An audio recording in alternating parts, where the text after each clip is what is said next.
Uma resolução do Conselho Monetário Nacional, em voto produzido pela Secretaria de Política Econômica do Ministério da Fazenda, entra em conflito com um decreto recém-publicado pelo Ministério do Meio Ambiente, fazendo com que propriedades vítimas de incêndios fiquem agora fora do crédito rural. O Marcelo Dias está de volta para atualizar essa informação para a gente. Marcelo, o produtor rural, então, que sofreu com incêndios em sua propriedade, pode ser prejudicado novamente, agora com restrição de crédito? O que é isso, meu amigo? Bem-vindo novamente. Pois é, Priscila, uma notícia nada agradável para o nosso produtor aí para começar a semana, né? E esse decreto ele foi publicado na sexta-feira, Priscila, e tem uma cláusula justamente que fala sobre isso, ou seja, retira o produtor rural dessa questão do crédito rural. Mas para explicar melhor sobre isso, está aqui no nosso estúdio o Thiago Rocha, que é consultor de política agrícola. Thiago, muito obrigado pela sua presença. Quer dizer, então, que essa cláusula retira esse benefício para o produtor? Obrigado, Marcelo, pelo convite. Bom, o decreto 12.189, que foi publicado na sexta-feira, ele altera vários dispositivos do decreto 6514, que é conhecido como decreto de crimes ambientais. O que ele trouxe, principalmente, foi um agravamento de penas e também algumas alterações em relação a embargos, tá? O que já havia lá no decreto de crimes ambientais. A maior preocupação do setor produtivo, ela está instalada ali no parágrafo 2º do artigo 16 e no artigo 58C. Então, o parágrafo 2º do artigo 16 diz que pode haver aí o embargo cautelar da propriedade caso tenha ocorrido aí os incêndios criminosos, que não necessariamente quem deu causa foi o dono da propriedade, mas ele permite esse embargo cautelar. E é importante dizer que o Código Florestal e o Decreto de Crimes Ambientais ele já permitia esse embargo cautelar. O grande problema que nós temos em relação ao crédito é a análise desse decreto à luz da Resolução 5081 de 2023, de autoria do Conselho Monetário Nacional, onde ela diz que qualquer propriedade, qualquer tamanho de embargo faz com que seja vedado o crédito rural para esse produtor. Então, o que nós estamos falando aqui, em último caso, se o produtor tem ali uma área que teve passagem de fogo, ainda que ele não teve culpa nem em relação àquele fato, ele pode ter um embargo cautelar e aí ele vai estar fora do crédito rural. E é justamente sobre isso que eu ia te perguntar, porque, por exemplo, o produtor está sendo prejudicado nesse período, tantas propriedades que foram queimadas, a gente está tendo um problema aí com a cana-de-açúcar no estado de São Paulo, o pessoal passa à beira da rodovia, atiça ali o fogo e o produtor acaba sendo responsabilizado por uma coisa que não foi ele que fez. Quer dizer, o pessoal não está conseguindo separar essa questão onde o produtor vai ter que pagar a conta ainda no final.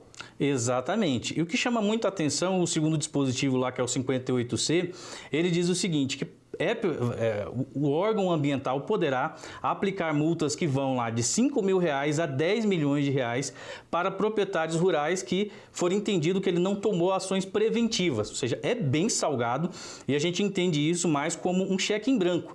É uma multa muito alta, ainda muito subjetiva a forma de aplicação dela e o que será considerado esse não cumprir com medidas preventivas. Curiosamente, o artigo 59, ele trata de incêndios provocados, por exemplo, por soltar balões, né? E a multa é de R$1.000 a R$10 mil, né? Nós temos aí o que aconteceu, por exemplo, no município de Sinop, só para dar como exemplo, uma pessoa, um indivíduo, um criminoso, foi identificado por câmeras colocando fogo à beira da via, né? Ele foi preso e ele pagou R$800 para poder ser solto. Hoje ele está em liberdade, tem tornozeleira eletrônica, a gente nem sabe se vai ter regressão da pena, né? Então, se o governo, através do Ministério do Meio Ambiente, adotasse uma outra postura que é de dialogar, né, com o produtor rural, com as entidades de classe, ele saberia que o setor também anseia por um agravamento de penas, inclusive criminais. Mas nós precisamos sempre pensar, a ampla defesa, o contraditório e o devido processo legal, ele não alcança só um processo judicial, e também o administrativo. Agora, essas questões, né, Thiago, deveriam também estar sendo bem discutidas pelo Ministério da Agricultura junto com o Ministério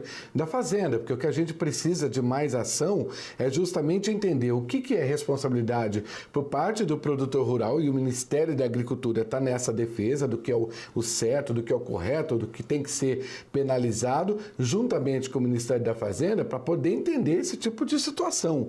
Inclusive, o ministro da Agricultura hoje vai ter uma reunião em São Paulo com as instituições financeiras à tarde para debater assuntos de ajuda aos produtores, mas ajuda aos produtores e essa parte acaba prejudicando.